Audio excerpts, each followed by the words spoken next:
Voilà, bonsoir à toutes et à tous. Nous sommes jeudi 21 décembre et il est 19 heures. Donc c'est l'heure de commencer ensemble à reprendre. Alors je vais juste nous rappeler euh, que la nature du Christ ressuscité a la propriété de se renouveler en nous en permanence par l'Esprit Saint. Ça, c'est quand même quelque chose d'extraordinaire.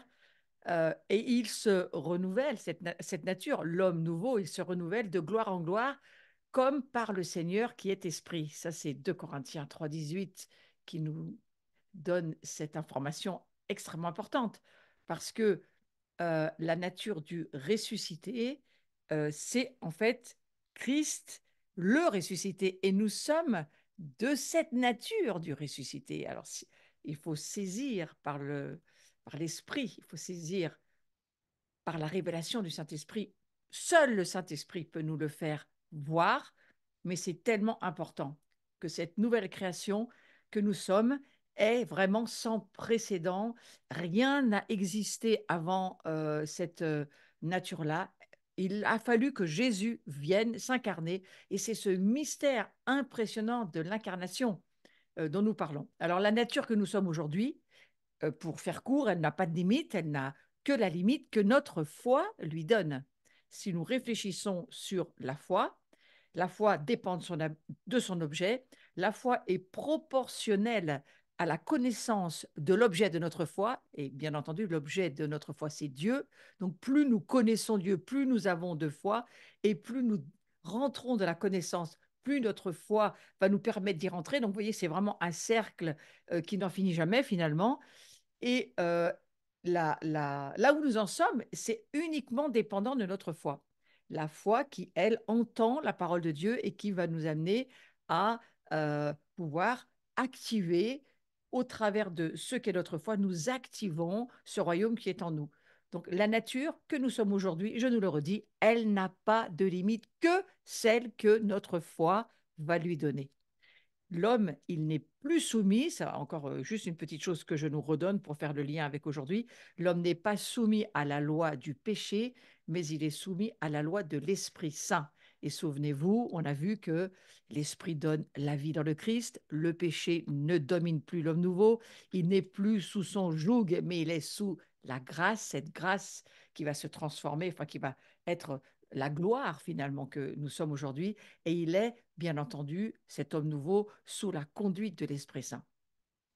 Et on avait vu ce verset, quiconque est né de Dieu ne commet pas le péché parce que son germe, c'est-à-dire le germe de Dieu, demeure en lui. Il ne peut pécher étant né de Dieu. Ça, c'est 1 Jean chapitre 3, verset 9 qui nous le dit. Nous savons que quiconque est né de Dieu ne pêche pas, mais celui qui est né de Dieu se garde lui-même par la grâce et le mauvais n'a pas de prise sur lui. Alors ça, c'est tout de même extraordinaire d'y penser. Alors, on va voir aujourd'hui que eh bien, c'est là que se trouve notre supériorité. Le fait que nous ne sommes plus cette vieille nature corrompue et que de toute façon on ne peut pas rénover, hein.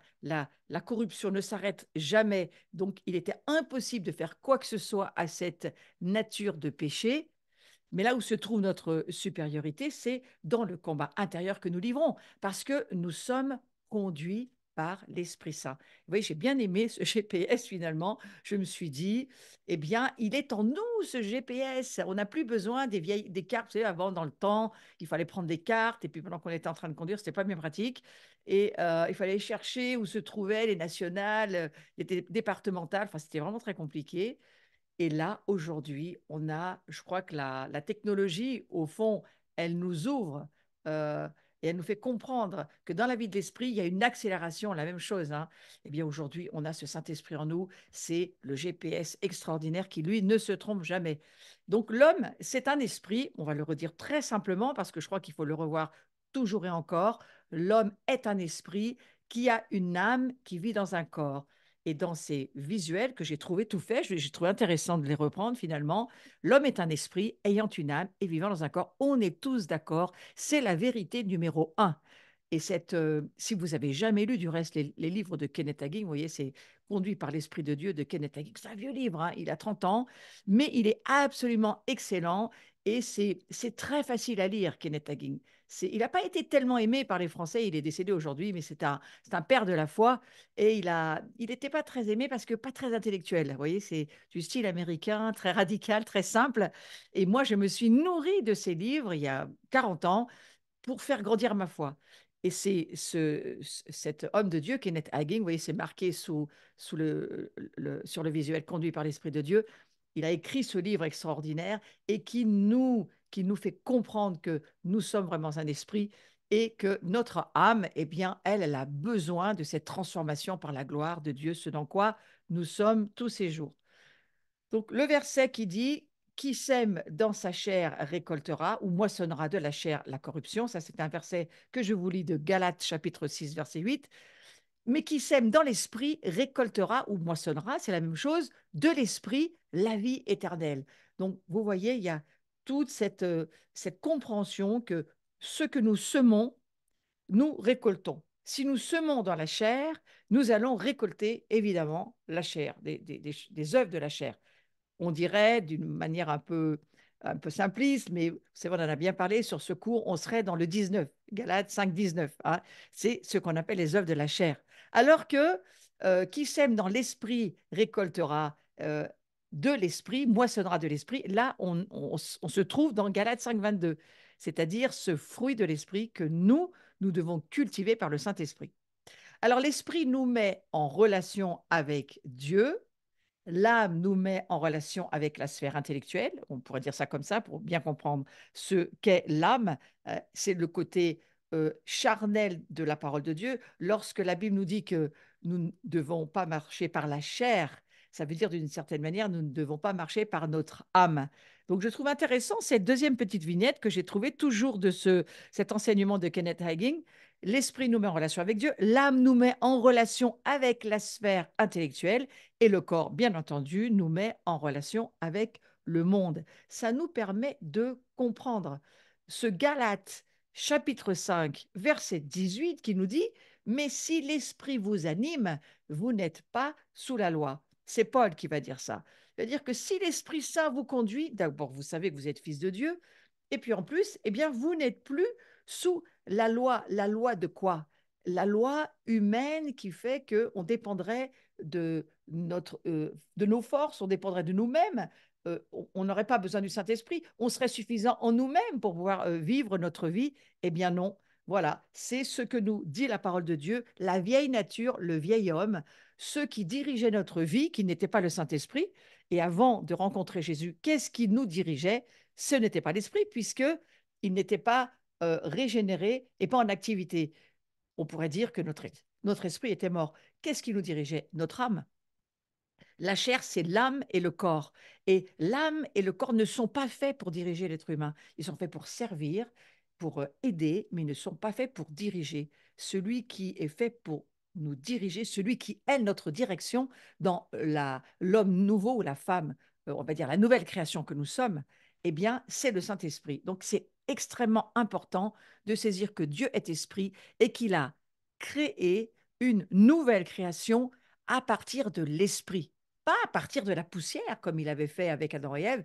Il avait pris la poussière, il avait soufflé dans les narines de l'homme, c'est ce que nous dit la Genèse, et nous étions devenus, enfin Adam et Ève, l'humanité était devenue une âme vivante, mais remplie du Saint-Esprit. Or là, c'est pas du tout ça qui nous arrive. Lorsque nous naissons d'eau et d'esprit, nous naissons à partir d'en haut, nous naissons de l'Esprit Saint qui nous donne une nouvelle vie. Et donc, c'est l'esprit là qui nous anime. Notre âme n'est pas du tout là pour ça. Et l'esprit nous met en relation avec Dieu. On le relit parce que c'est important de bien saisir. J'aime bien cette appellation de dire notre personnalité, c'est notre vie, V-I-E, c'est ce qui caractérise l'âme. L'âme, c'est la volonté, V, c'est notre intelligence, toutes nos pensées, I, et E, nos émotions. Notre personnalité, on pourrait dire qu'elle est vraiment composée, faite par notre volonté, notre entendement, notre intelligence, nos pensées, c'est la même chose, et nos émotions. Et c'est à partir de là que nous comprenons que nous avons une âme, mais que nous ne sommes pas une âme lorsque nous sommes recréés. Lorsque nous sommes recréés en Jésus-Christ, nous sommes faits à la ressemblance de Dieu. Et Dieu est esprit. Il n'est pas âme, Dieu, il est esprit. Il nous a donné une âme sur cette terre pour que nous ayons notre, on va y revenir, ce qu'on a vu dans les, on va dire, la première partie de cette formation sur la nouvelle création de l'homme.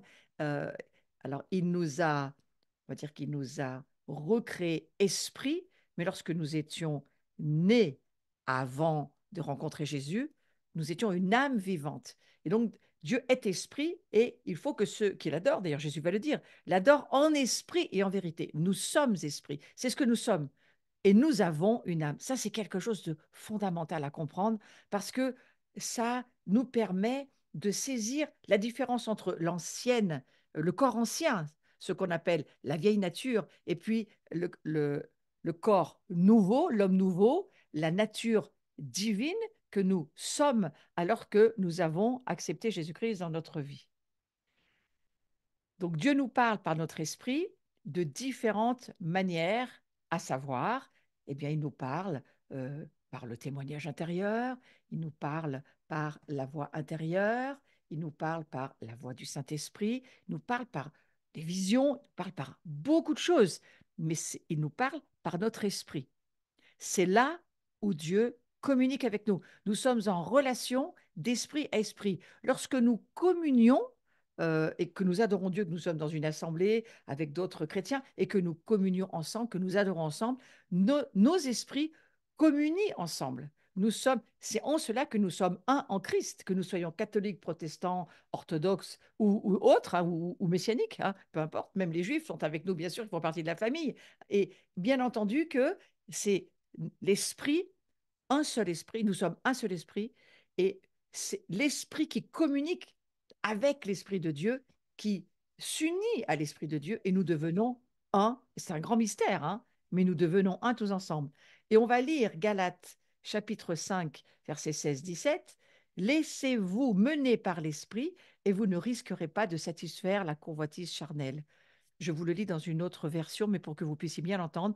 Galates 5, 16, 17, vous irez le relire dans votre Bible, peut-être dans d'autres traductions, mais celle-ci, je l'ai trouvée très intéressante. Laissez-vous mener par l'Esprit. Ça veut dire que vous pourriez très bien ne pas le faire. Mais le conseil de Dieu, c'est celui-ci. Laissez-vous mener par l'Esprit et vous ne risquerez pas de satisfaire la convoitise charnelle, car la chair convoite contre l'Esprit et l'Esprit contre la chair. C'est pas tout à fait la même traduction que la seconde qu'on a l'habitude de lire. Et il y a entre eux antagonisme. Vous voyez, donc il y a un conflit déjà qu'on va trouver là en nous, ce conflit de savoir, est-ce qu'on veut se laisser être mené par le Saint-Esprit ou est-ce qu'on veut mener notre barque sans l'aide de Dieu ni de l'Esprit Saint? On peut se dire chrétien et ne pas du tout se laisser diriger par le Saint-Esprit. Alors on va s'appeler chrétien. Est-ce que nous sommes vraiment des chrétiens? C'est pas moi qui vais répondre, mais la Bible nous dit laissez-vous mener, laissez-vous conduire par l'Esprit. Celui qui se laisse conduire par autre chose que l'esprit, c'est-à-dire par sa chair, donc c'est-à-dire par son âme, par sa volonté propre, par son intelligence, par peut-être certains vivent leur vie, toute leur vie même, hein, dirigés par leurs émotions. C'est une catastrophe. C'est une catastrophe que de se laisser être dirigé par ses émotions, parce que d'abord, ça nous trompera, ça ne sera pas la réalité de ce que Dieu nous dit que nous devons vivre, et où est la vérité? Où se trouve la réalité? Pour nous, c'est dans la parole de Dieu. La parole de Dieu, elle va nous être révélée par le Saint-Esprit et la foi va se saisir de la parole et ça va devenir pour nous quelque chose qui va devenir réel en nous et qui va nous transformer.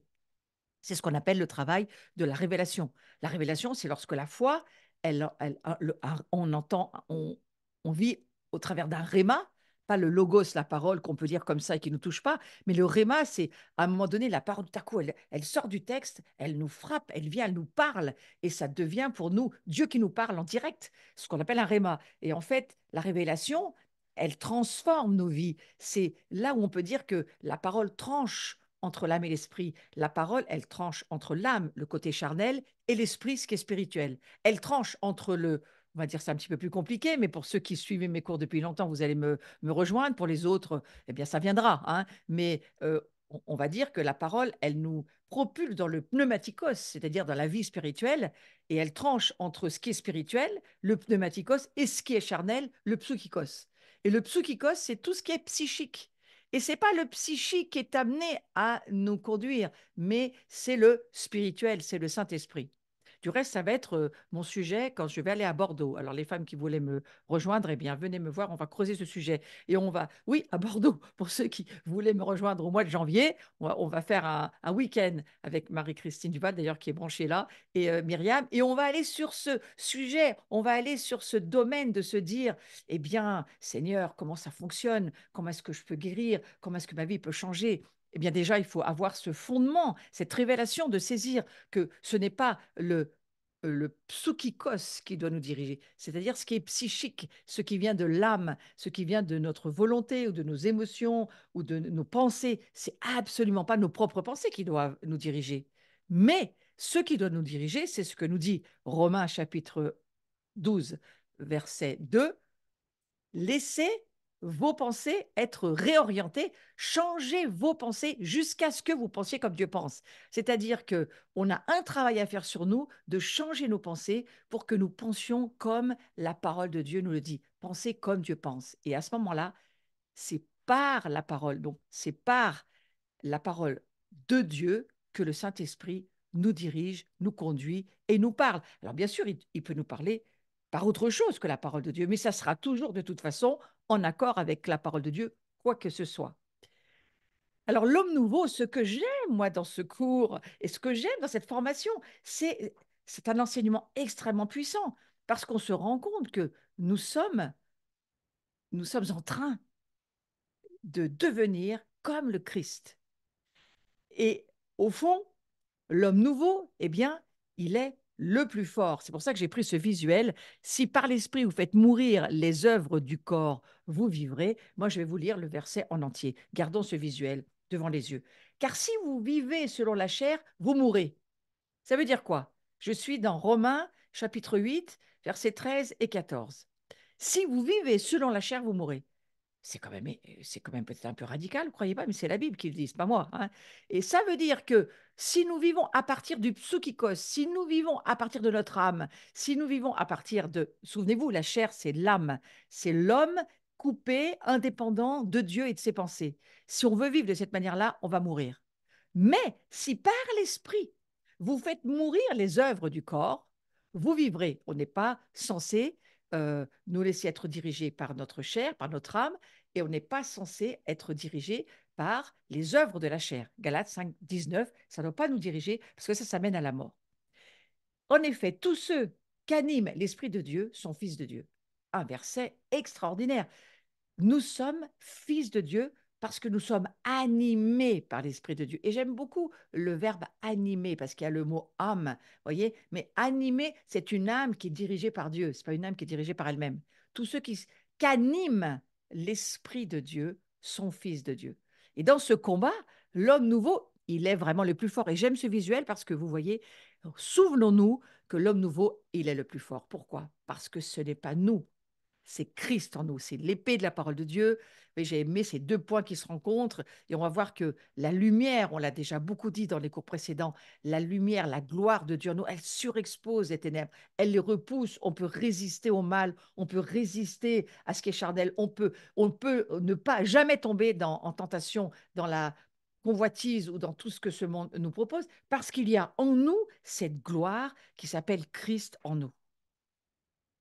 Donc dans ce combat, l'homme nouveau, il est le plus fort parce qu'il est soutenu par la grâce, tout simplement. La grâce qui est prise en charge par l'Esprit.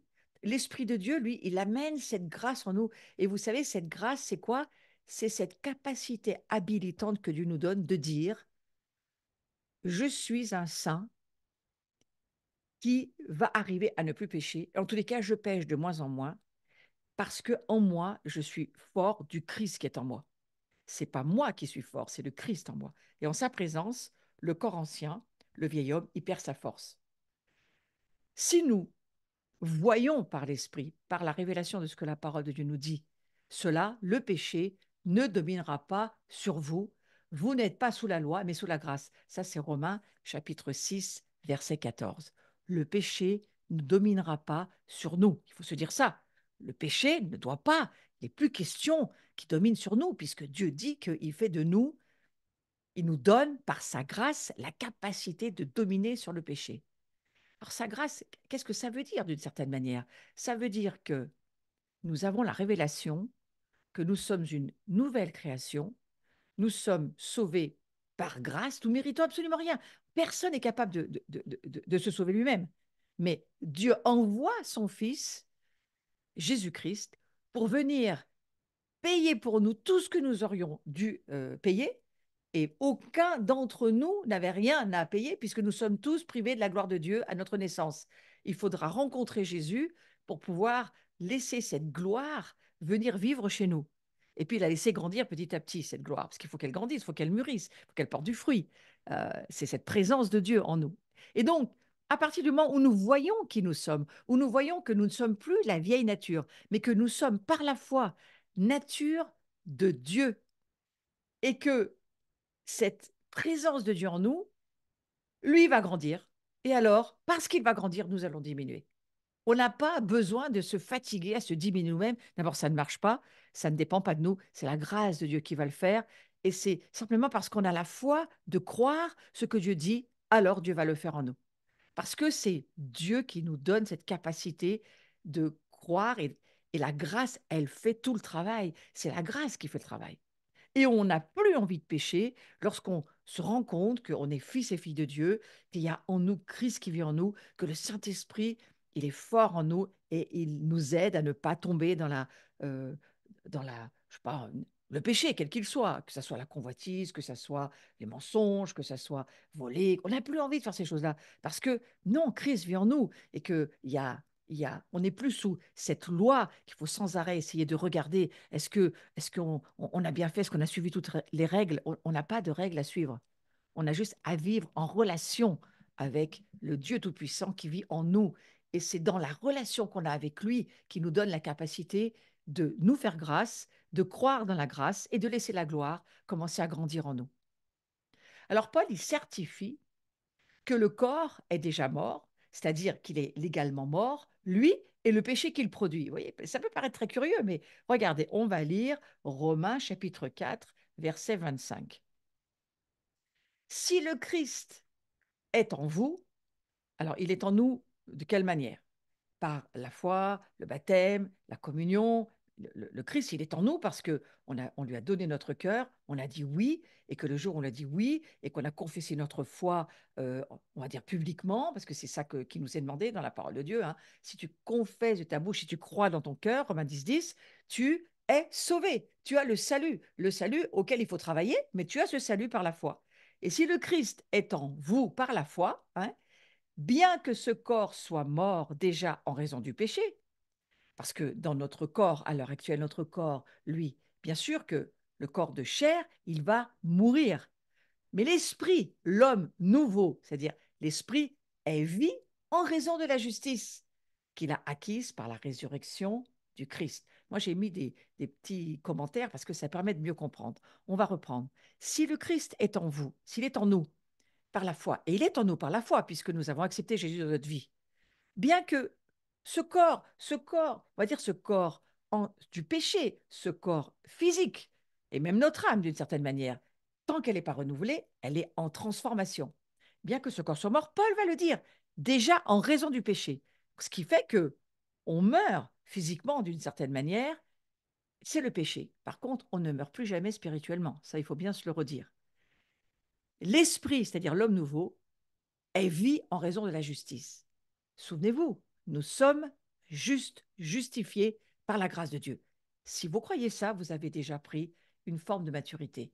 Vous n'êtes plus en train de pleurer, de chercher à savoir est-ce que vous êtes sauvé, est-ce que vous n'êtes pas sauvé, est-ce que vous avez l'assurance, que vous avez la vie éternelle. Vous l'avez, parce que par la foi, vous croyez que Jésus l'a fait pour vous.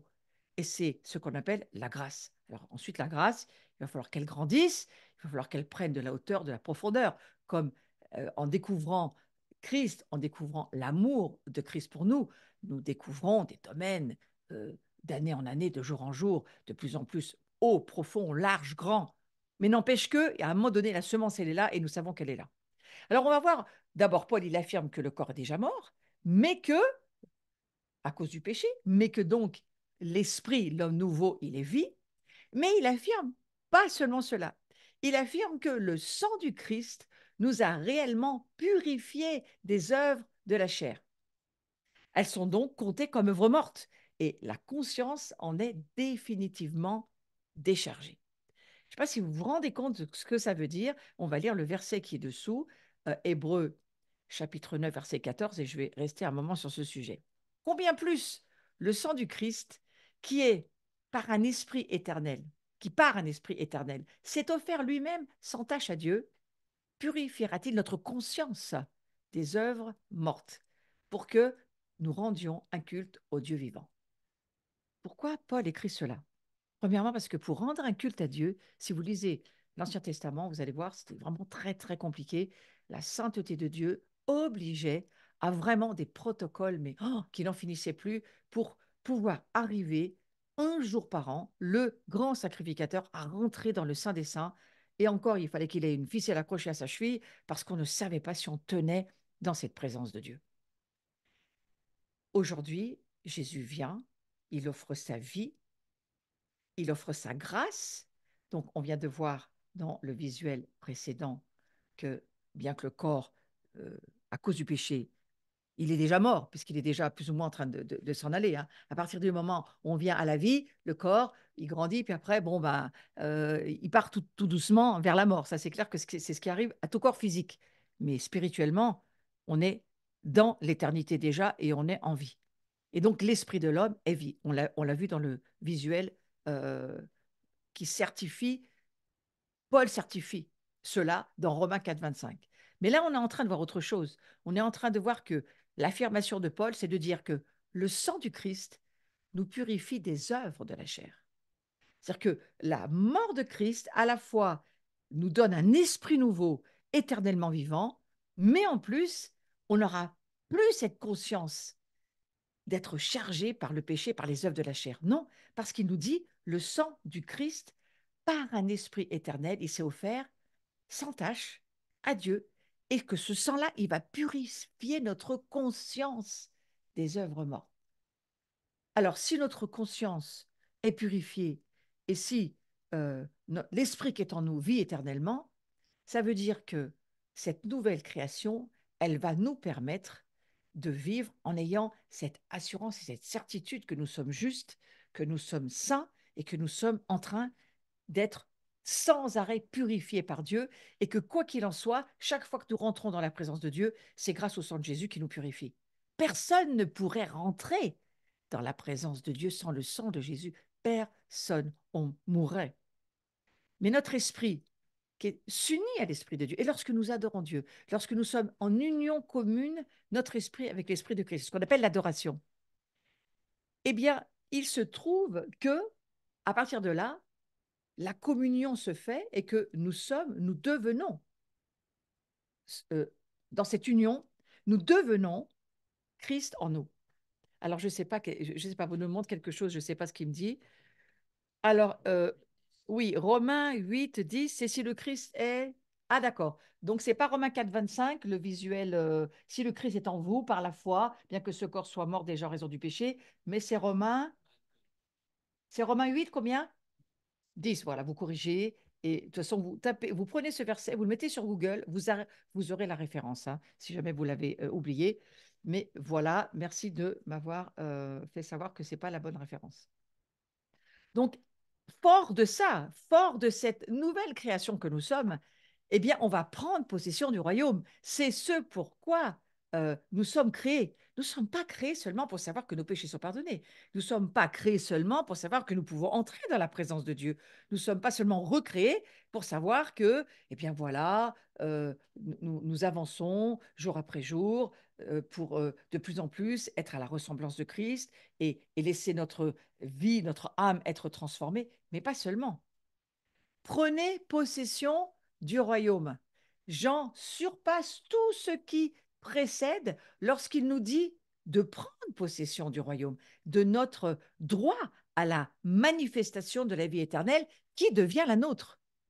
Donc, ce prenez possession du royaume est extrêmement important parce que ça veut dire, c'est pas seulement que tes péchés sont pardonnés, c'est pas seulement que voilà le sang de Jésus te permet d'avoir une relation avec Dieu. Et puis alors, c'est pas seulement pour prier tout seul dans ta chambre le soir ou dans le temps que tu vas avoir avec Dieu. C'est pas seulement ça. Non, non, non.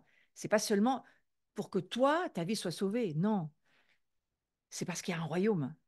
Il y a un royaume qui nous attend. Il y a un royaume qui habite déjà en nous. Non seulement on a accueilli un roi, mais on accueille aussi son royaume qui est en nous. S'il y a un roi, il y a un royaume. Et si on accueille le roi, on accueille le royaume avec nous. Et la notion du royaume, il faut la saisir.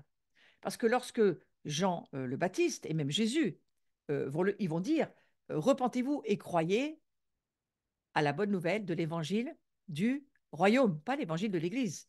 Il n'est jamais question de l'Église, il est question du royaume de Dieu. C'est une autre dimension. Et Jean, il va nous, il va le voir, il va se rendre compte que oui, cette relation d'intimité, c'est bien, c'est important, cette communion, c'est très, très important. Mais il y a quelque chose qu'il faut voir par la foi, c'est que cet évangile, c'est pour nous propulser dans ce royaume éternel dans lequel nous allons vivre avec Christ pendant le millénium, ça c'est clair qu'on le vivra, mais, et même encore dans l'éternité, mais c'est pour nous dire préparez-vous parce que c'est pas seulement d'avoir une relation avec Dieu, c'est pas seulement moi je suis chrétien, c'est bien, je suis chez moi, je vis tout seul, ma relation avec Dieu, c'est pas non, non, il y a un appel à vivre ensemble, il y a un appel du vivre ensemble parce que ce royaume il est là et qu'il faut alors qu'il s'approche de nous, on puisse l'attraper, le voir et y rentrer. C'est ce que Jésus va dire à Nicodème. Nicodème, Nicodème, il faut que tu vois le royaume pour que tu puisses y rentrer dans ce royaume. Et donc, Jean, il en parle beaucoup de ce royaume. Ça nous amène à quoi? À voir que la communion, elle nous est accordée. Et on est exhorté à nous attacher fermement à la communion avec le Père et avec le Christ. Communion qui nous est accordée par quoi? Par la vie éternelle. On va lire 1 Jean. Ce que nous avons vu et entendu, nous vous l'annonçons, afin que vous aussi soyez en communion avec nous. Vous voyez, Jean, il y a quelque chose qu'il est en train de voir. Il dit, la communion, c'est pas qu'avec Dieu, c'est aussi avec les autres, avec nous, le Père, le Fils, l'Esprit Saint, avec la Trinité. La communion, il faut la voir ensemble. Et quant à notre communion, elle est avec le Père et avec son Fils Jésus-Christ. Tout ceci, nous vous l'écrivons pour que votre joie soit complète. Donc Jean, il affirme que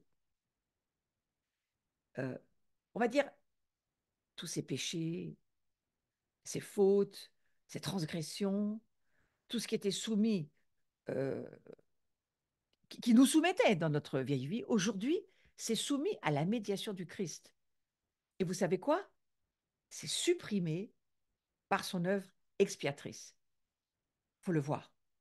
Notre péché est cerné par la grâce et neutralisé par la propitiation du sang de Jésus. Je fais un résumé de tout ce que je viens de vous dire et je vais vous le réexpliquer. Notre péché, il est cerné par la grâce. Je suis arrivée, moi, à un moment, à me dire, j'ai même prêché sur des estrades, ça n'a pas toujours plu, mais quand on voit cette révélation, on se dit, c'est pas tant que ça le problème du péché qui gêne Dieu. C'est le qui gêne Dieu qui va vous gêner, que je suis en train de vous dire. Le péché ne gêne pas tant Dieu que ça, parce qu'il a réglé le problème du péché. Il a réglé. Comment? Avec ce que je viens de vous dire que Paul dit. Par le fait que, à la fois, on est justifié par la grâce, mais aussi on est purifié par le sang. Le sang purifie absolument toutes nos fautes. Absolument. On n'est plus sous la loi, on est sous la grâce. Et donc, il y a une église qui va hurler, l'église de la religion. Elle va hurler parce qu'elle va dire, ah ben non, mais non, c'est pas possible, il faut qu'il paye. Jésus va dire, non, s'il croit en moi, il ne paye plus. C'est moi qui ai payé. Et donc, c'est notre péché, vous voyez, il est cerné par la grâce. Si vous pouvez voir ça. Et je pense qu'on peut offenser la grâce lorsqu'on ne veut pas le croire. On peut offenser l'œuvre, tout ce que Jésus a vécu, en ne croyant pas que l'amour du Christ, du Père, par le fait que la grâce est suffisante pour nous, Et si on ne croit pas que la grâce est suffisante pour nous, alors on peut offenser la grâce de ne pas la croire, de ne pas croire qu'elle est suffisante pour nous justifier et pour faire qu'on peut maintenant croire que nous sommes recréés en Christ dans une nouvelle nature. Et plus que ça, notre péché, il est neutralisé par la propitiation du sang de Jésus. Donc j'ai voulu garder ce mot un peu compliqué pour que, d'abord, pour ceux qui ont besoin d'avoir un vocabulaire biblique un peu plus élaboré, ben, ça aide. Hein. La propitiation, le propitiatoire, c'était dans le temple ou dans le tabernacle, il y avait le lieu saint, le lieu très saint, dans lequel rentrait que le grand sacrificateur une fois par an. Et sur cette arche, l'arche de l'Alliance, il y avait ce fameux propitiatoire, c'est-à-dire ce couvercle sur lequel étaient les chérubins.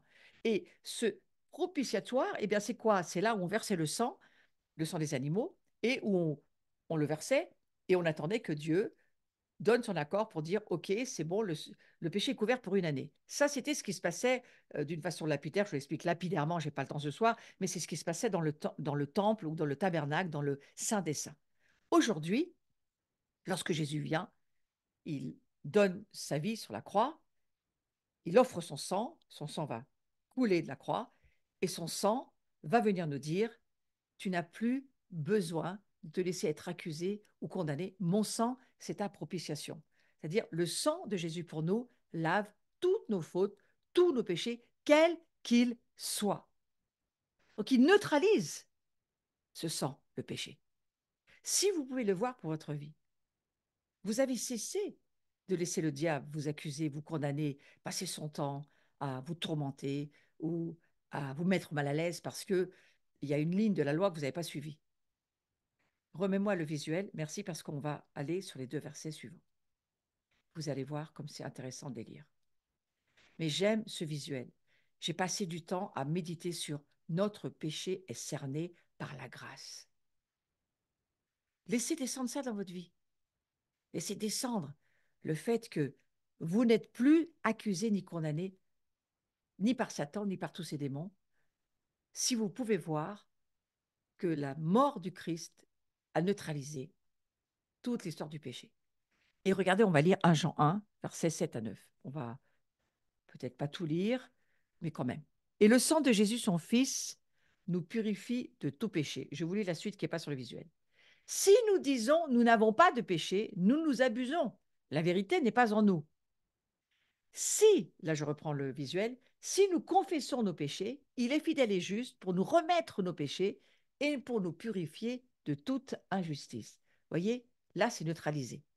La seule chose qu'on a à faire, c'est de confesser nos péchés. Ça veut dire quoi? Ça veut dire de dire à Dieu dans nos prières qu'on est d'accord avec ce que la Bible dit de ce qu'on a fait. Si la Bible dit tu voles pas et que vous avez volé, ben, il faut confesser, oui Seigneur, je suis désolé, j'ai volé, mais maintenant je ne veux plus voler. Si vous avez dit un mensonge, vous avez menti à quelqu'un parce que ça vous arrangeait bien finalement, mais vous êtes chrétien et tout à coup, le Saint-Esprit vous reprend et vous dit, là je crois que tu quand même, là je crois que tu as quand même menti. Vous savez quoi? Le Saint-Esprit, il nous reprend juste pour nous corriger, pas pour nous accuser, mais pour nous convaincre, pas pour nous condamner, mais juste pour nous convaincre que le sang de Jésus va suffire. Et que, attention, là, bah, il ne faut pas faire ça parce que ce n'est pas ce que Dieu nous demande de faire. Et il le fait toujours avec amour et avec beaucoup de respect, contrairement au diable qui nous traîne dans la boue et qui va faire que si les autres peuvent même, à la limite, vous montrer du doigt, il sera très content de le faire parce que c'est un esprit de méchanceté, Satan.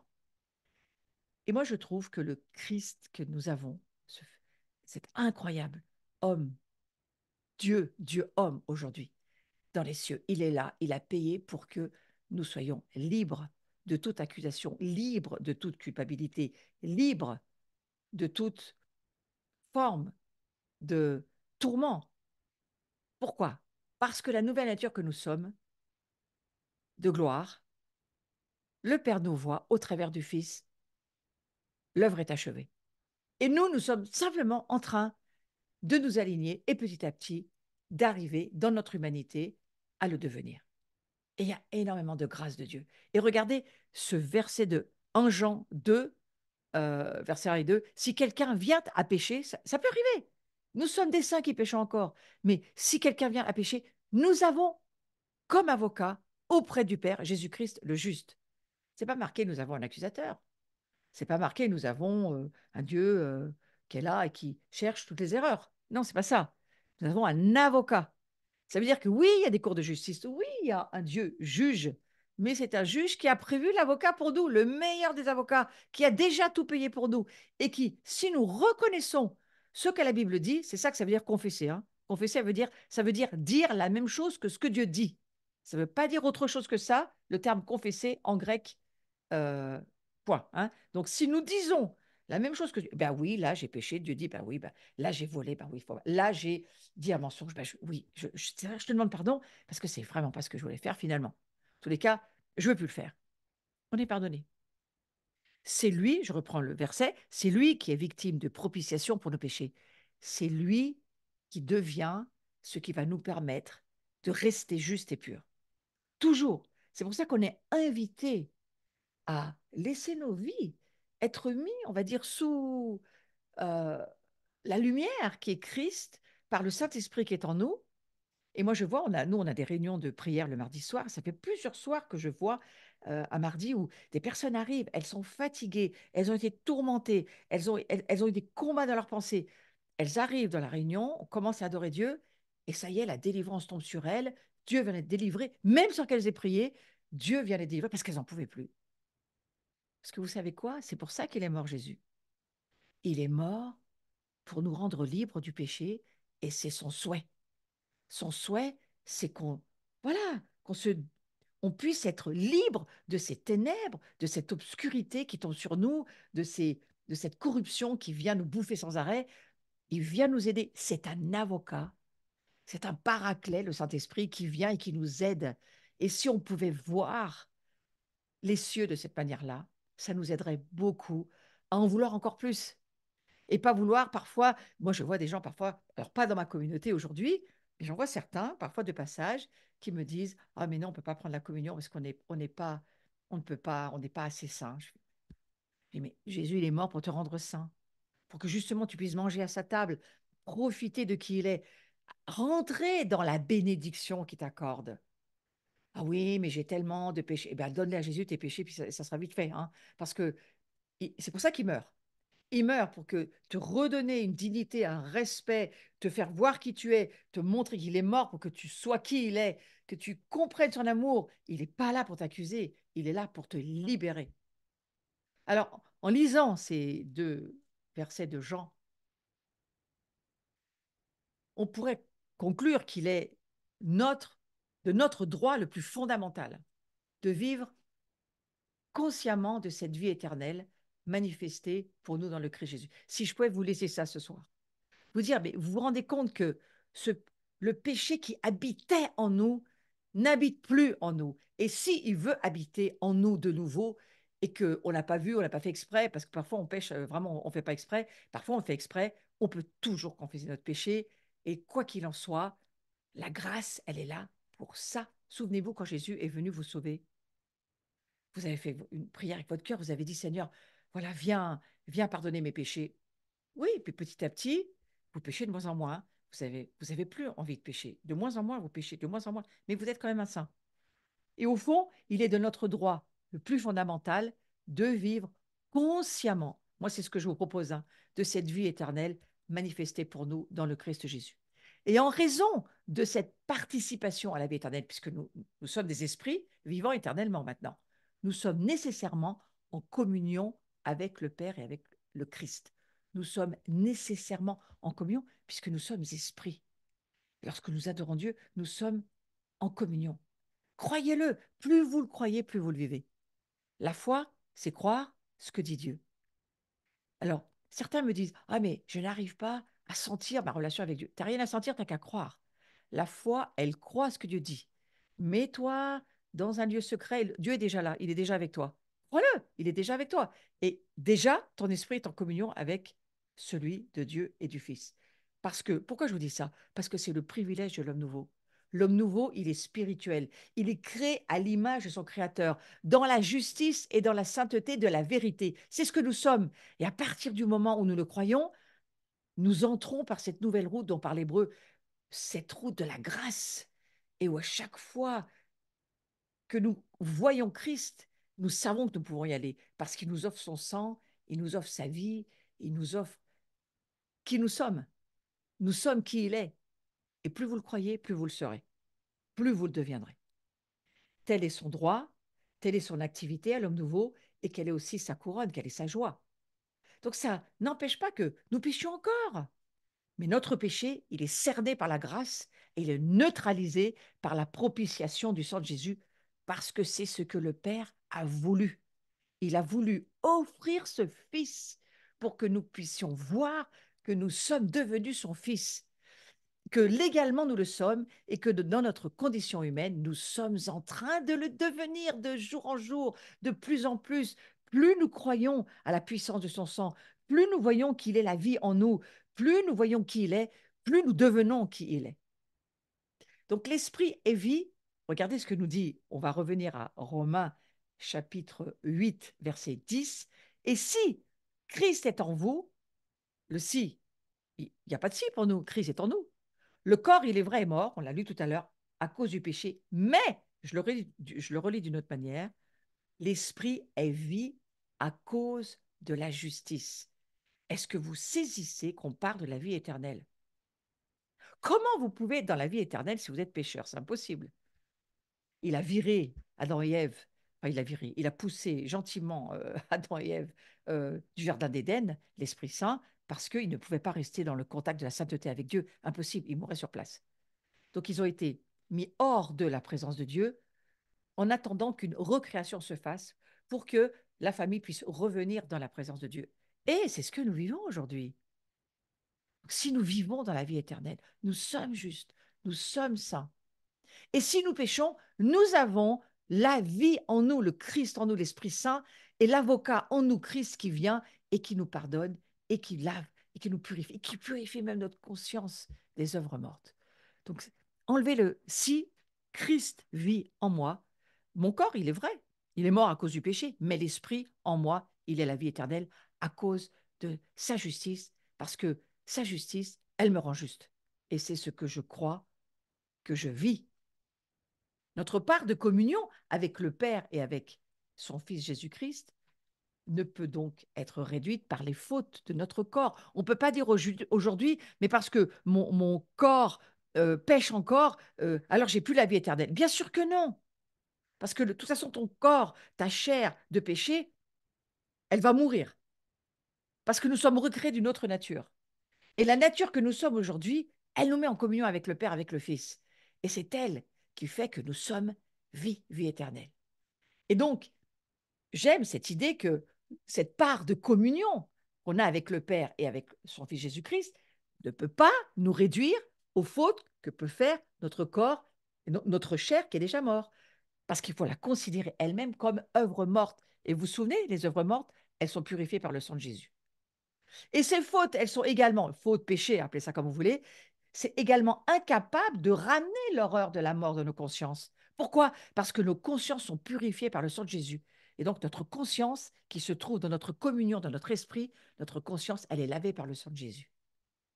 Satan, il est cuit, il est défait, il est fini, il ne peut plus nous accuser, si nous comprenons qui nous sommes. Combien plus le sang de Christ? C'est pour ça que j'ai mis un petit visuel qui dit combien plus le sang de Christ? Combien plus le sang de Christ qui part un esprit éternel? Vous avez bien compris pourquoi on a un esprit éternel? Parce que l'esprit est vie à cause de la justice. L'esprit en nous est vie. Nous sommes vie. Combien plus par le sang de Christ qui part un esprit éternel s'est offert lui-même sans tâche à Dieu, purifiera-t-il votre conscience des œuvres mortes? Je relis ce verset afin que vous serviez le Dieu vivant.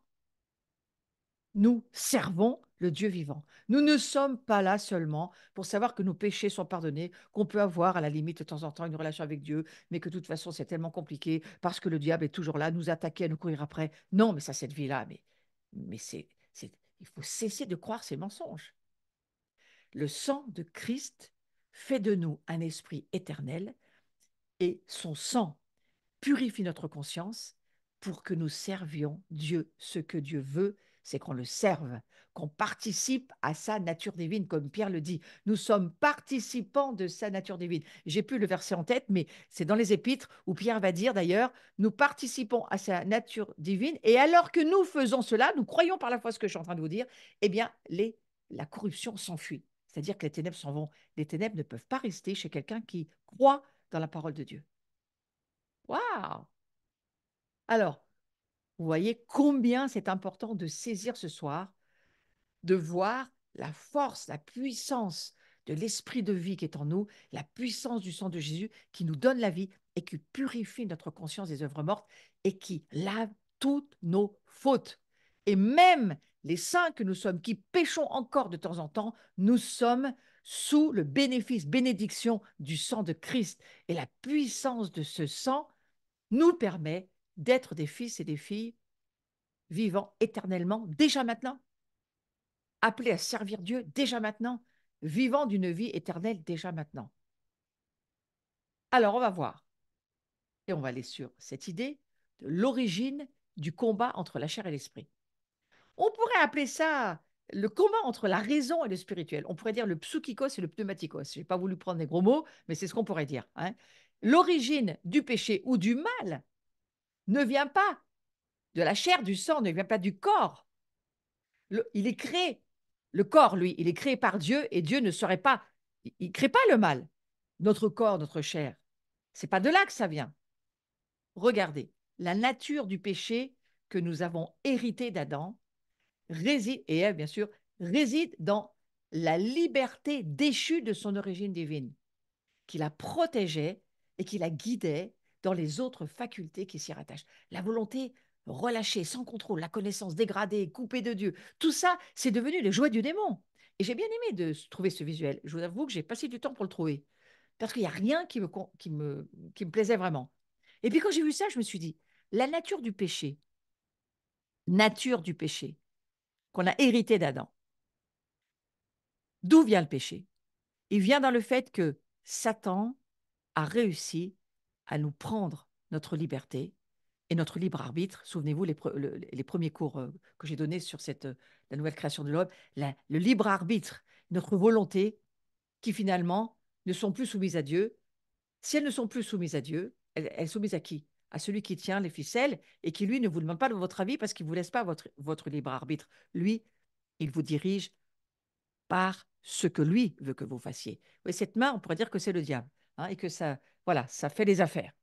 Et en fait, voilà d'où vient la nature du péché. La nature du péché, elle vient parce que l'homme va perdre sa liberté. La liberté, elle est déchue d'une certaine manière de son origine divine. Et on était protégé dans notre liberté. On était protégé dans notre libre arbitre par Dieu. Mais souvenez-vous, je reviens au premier cours, eh bien, on a perdu parce que Adam et Ève se sont soumis aux pensées de l'ennemi. Eh bien, la liberté a été déchue. Ouais. Par conséquent, tant qu'elle est menée par ces forces désordonnées, on pourrait gentiment l'appeler comme ça, c'est pourquoi Paul va dire, la chair est chère et ne sert de rien. Jean 6, 63. La chair est chère et ne vaut rien, disent d'autres traductions. La chair est chère. La chair, c'est quoi la chair? La chair, c'est lorsque ton corps et ton âme, ton libre arbitre, ta liberté, sont dirigés par autre chose que Dieu. Et Jésus va dire, ce qui n'est pas avec moi est contre moi. Qui est-ce qui est contre Jésus? L'esprit l'antéchrist, c'est-à-dire l'ennemi, le diable, Satan, appelez-le comme vous voulez. Et donc c'est à partir du moment où ta chair n'est pas dirigée par Dieu, elle est dirigée par l'autre. Et c'est là où Satan nous tient par ses ficelles. C'est pour ça que parfois on dit qu'il faut couper les liens, mais selon moi, couper les liens, oui, mais chasser les esprits, on finit le travail. Hein. C'est pas seulement couper les liens, il faut chasser les mauvais esprits qui viennent dans nos vies parce que Satan, trop longtemps, a fait d'une habitude qui dure trop longtemps une emprise. Et une emprise ouvre une porte au démon. Ça, il faut aussi se le redire. Donc, c'est cela qui a déterminé Dieu à nous recréer à une création nouvelle, née d'en haut, radicalement séparée de l'origine du péché, de ses effets et de ses conséquences. Il fallait changer cette nature qui était devenue déchue, où la volonté de l'homme ne pouvait plus s'en sortir, où on était dans la corruption. Et la corruption, je vous ai dit, la corruption, elle ne s'arrête jamais. La corruption, elle se corrompt de plus en plus. Il faut une recréation pour pouvoir repartir dans autre chose, dans une autre création. Donc il y a une nouvelle création qui est née de Dieu, de la nature même du corps du ressuscité. Oh, mais j'aime ce visuel, moi. Celui-ci a aboli le péché, on parle de Jésus, affranchi de la mort l'homme nouveau en lequel il est ressuscité. Nous sommes, lorsque Jésus ressuscite, nous ressuscitons avec lui. Ainsi, la parole de Jean, elle est absolument vraie et elle est digne d'attention, hein. Celui qui est né de Dieu ne pêche pas, ne peut plus pécher. Vous comprenez pourquoi on peut lire dans la Bible 1 Jean chapitre 3 verset 9, quiconque est né de Dieu ne pratique pas le péché parce que la semence de Dieu demeure en lui, il ne peut pas pécher parce qu'il est né de Dieu. Alors, oui, nous sommes esprits, nous sommes nés de l'esprit et je vous redis que nous sommes en transformation, en processus de transformation, et donc notre âme est en train de marcher sur ce chemin de la sanctification. Notre corps physique, lui, il disparaîtra, parce que c'est un corps de mort, c'est un corps de péché. Mais voilà, celui qui naît de la semence de Dieu et qui demeure dans cette semence, c'est vraiment de cela dont il s'agit, cette semence qui est en nous, Christ en nous ne peut pas pécher parce qu'il est saint, nous sommes saints. Et nous avons besoin maintenant, alors que notre esprit est totalement régénéré et qui doit grandir de la semence passée à devenir un arbre et puis donner des fruits et puis mûrir, ça c'est tout le travail de la vie spirituelle, eh bien il y a aussi bien sûr ce chemin de la sanctification. Notre âme, elle aussi, elle va avoir à faire un chemin de maturité et de liberté. Nous avons besoin de mûrir, mais nous ne pourrons jamais marcher sur ce chemin de la maturité si nous ne vivons pas des libérations. C'est d'où l'importance de chasser les démons de nos vies. Parce qu'il y a, bien entendu, des esprits impurs qui vivent dans nos vies, qu'il faut chasser. La chair, il faut la crucifier. Attention, il ne faut pas faire la différence, hein. La chair, c'est renoncer à ne pas pécher et donc mettre notre âme en accord avec Dieu. Mais parfois, vous, il y a quelque chose, vous ne voulez pas le faire, et vous priez, et vous priez, vous jeûnez, et vous faites tout ce que vous pouvez pour le faire, et puis vous le faites quand même. Et quand ça devient plus fort que vous, ça veut dire que ce n'est pas une affaire de chair auquel il faut renoncer, mais c'est une affaire de délivrance, et il faut chasser le démon qui habite chez vous et qui vous fait faire ce que vous ne voulez pas faire. Et je vous le redis, que des habitudes qui sont installées en nous depuis longtemps finissent par devenir des emprises qui sont là, des portes ouvertes pour que les mauvais esprits vivent chez nous. Donc, on a les deux cas de figure dans nos vies. On a à discerner qu'est-ce qu'on doit crucifier au niveau de notre chair et qu'est-ce qu'on doit libérer au niveau de la démonologie, des démons qui vivent en nous. Et tout cela, Jésus le dit parfaitement partout dans les évangiles. Lisez les évangiles. Lisez Luc, le tout-bible, le médecin qui a écrit ce livre de Luc. Combien de fois Luc va dire Jésus chassait les démons des chrétiens? C'est un livre écrit pour les chrétiens, la Bible, c'est pas un livre écrit pour le monde. La délivrance, c'est une grâce de Dieu pour les chrétiens. La délivrance, c'est le pain de Dieu pour les chrétiens. C'est le pain pour nous. C'est un pain qu'on doit manger tous les jours. Il faut qu'on voit tous les jours les combats que nous avons à tenir. Si c'est des combats où il faut crucifier sa chair, on renonce, on arrive à tenir bon et on suit Dieu et il y a pas de et on pêche plus. Mais si c'est plus fort que nous, ça veut dire que ça habite chez nous. Et là, il faut mettre dehors ce qui habite chez nous, qui n'est pas Dieu. C'est aussi simple que ça. Donc, ce discernement, il est extrêmement important de l'avoir parce que dans la nouvelle création que nous sommes, nous ne sommes plus de la vieille nature, mais il y a encore dans notre corps de mort actuel des choses qu'il faut changer et laisser être transformées. Et je vous redis, c'est pas Jésus qui va le faire. Ah, mais Seigneur, délivre-moi de cet esprit de gourmandise, j'en peux plus. C'est pas Jésus qui va le faire. D'abord, arrêtez d'acheter des choses qui sont pas bonnes à manger, premier conseil. Et puis, si vraiment vous avez un esprit de gourmandise, parce que ça existe ça aussi, hein, ça peut exister. C'est un exemple que je prends parmi tant d'autres, parce que c'est un exemple qui peut toucher tout le monde. Et finalement, parfois, oui, il faut chasser un esprit, euh, on appelle ça de gourmandise, parce que c'est un démon qui vit chez nous et on ne peut pas le combattre jusqu'à ce qu'on le mette dehors. Et ensuite, vous pourrez avoir une vie beaucoup plus saine. C'est un exemple. Il y en aurait beaucoup d'autres. Mais cet exemple-là, c'est pour vous dire, Jésus ne va pas le faire pour vous. Si vous avez besoin d'avoir un peu plus d'éclaircissement sur ce que j'appelle la délivrance, j'ai écrit un livre, Le chemin de la liberté. vous pouvez le commander à l'abri, lisez-le et vous allez pouvoir voir que la nouvelle création que vous êtes, elle a toute autorité sur le monde qui voudrait habiter chez nous. Donc Paul va dire, le péché habite en moi. Si Paul le dit, c'est que c'est chez nous aussi. Pourrait bien avoir ce problème. Mais la nouvelle création que nous sommes, le Christ en nous, lui, il a l'autorité en nous, de nous. Il nous donne cette autorité de pouvoir à la fois crucifier notre chair, si c'est ce qu'il faut faire, mais si c'est une affaire de démonologie, vous allez vous faire mal, vous allez souffrir, vous allez faire des jeûnes, vous allez vous martyriser. Ça ne servira à rien parce que ce n'est pas à ce moment-là la chair qu'il faut crucifier. Ce n'est pas du renoncement. Ce n'est pas en jeûnant que vous aurez la solution à votre difficulté. C'est en chassant le mauvais esprit de votre vie que vous serez libre. Donc faites la différence et discernez entre les deux. Je vais m'arrêter là pour aujourd'hui parce que je reparlerai de l'homme nouveau dont on a hérité du dernier Adam la prochaine fois. Et maintenant, j'aimerais prier. Seigneur, je prie pour que chacun de nous puisse commencer à vraiment voir l'œuvre extraordinaire que Jésus a accomplie sur la croix pour que nous puissions à la fois voir et entrer dans notre héritage qui s'appelle le royaume de Dieu, mais qui s'appelle aussi la nouvelle création que nous sommes. Et l'homme nouveau, la femme nouvelle que nous sommes en Christ, a un immense héritage qui lui appartient et il va falloir que nous exercions notre autorité pour pouvoir en bénéficier. Bénéficier, ça veut dire aussi bénédiction. Il y a beaucoup de bénédictions qui nous attendent. Mais la chose, comment pouvoir les attraper, comment pouvoir vivre dans la bénédiction? Eh bien, il faut commencer à apprendre à se battre et à faire la différence entre la chair et entre l'esprit, à comprendre. Et je le prie que vous puissiez commencer à voir que en vous, Christ est puissant et vivant et qui vous a donné une nouvelle nature que vous êtes vraiment et que maintenant l'autorité est en vous et que vous allez pouvoir l'exercer et commencer à prendre votre héritage parce qu'il vous appartient, il est à vous. Mais ça, c'est à vous d'aller le chercher, c'est à vous d'exercer cette autorité.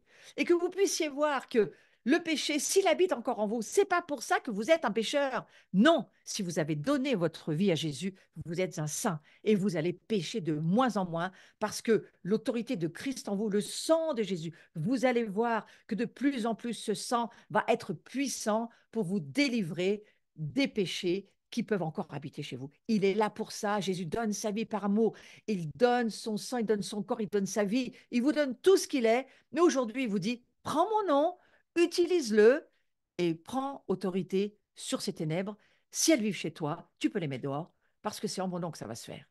Vous voyez, le péché n'a aucun droit d'habiter chez nous et il faut s'en débarrasser. Donc je prie ce soir que là où le péché est encore à tourmenter, à vouloir vivre en nous, nous puissions nous en débarrasser, nous puissions de plus en plus nous aligner à qui est Christ en nous et que ces fautes, ces transgressions, ces choses qui sont encore dans nos vies, ces choses qu'on ne veut pas faire et qu'on fait encore, on arrive à ne plus les faire du tout. Seigneur, je te remercie. Tu vas nous aider. Tu es un Dieu merveilleux. Tu es un Dieu qui nous fait plein de cadeaux. C'est Noël, c'est le moment. On veut recevoir des cadeaux ce soir. On veut recevoir la grâce de se dire, oh, mais ça, c'est fini, c'est la dernière seconde. Ce péché-là, il n'est plus dans ma vie. Il n'existe plus. J'ai le nom de Jésus et il dégarpille. Et vous allez sous votre douche ou dans votre prière personnelle, vous les toussez dehors. Vous mettez dehors ce monde de péché. On n'en peut plus. Et puis si c'est un problème de chair, c'est-à-dire c'est un problème charnel, un problème, on va dire, où ce n'est pas une affaire de démonologie, c'est juste que vous devez y renoncer et vous mettre en accord avec la parole de Dieu, dire ça s'arrête maintenant. Et vous allez voir, vous avez le nom de Jésus et la parole, elle tranche entre l'âme et l'esprit et elle va vous transformer. Mais quand c'est plus fort que vous, souvenez-vous, ça veut dire que ça vit chez vous, il faut mettre ça dehors. Ce monde obscur doit être mis hors de nos vies. Et lorsque ce monde obscur est hors de notre vie, nous avons toute autorité pour renoncer, avancer, obéir, nous soumettre à ce que Dieu nous demande. La marque de la foi, frères et sœurs, c'est l'obéissance. Et nous voulons obéir à Dieu. Donc ce soir, je prie que nous soyons tous de plus en plus obéissants au Seigneur, prêts à faire ce qu'il nous demande, participer à sa nature, prier pour les malades, guérir ceux qui ont besoin d'être guéris, guérir les malades. D'ailleurs, Jésus ne dira pas prier pour les malades, il dit guérissez les malades. Donc c'est encore plus radical, hein.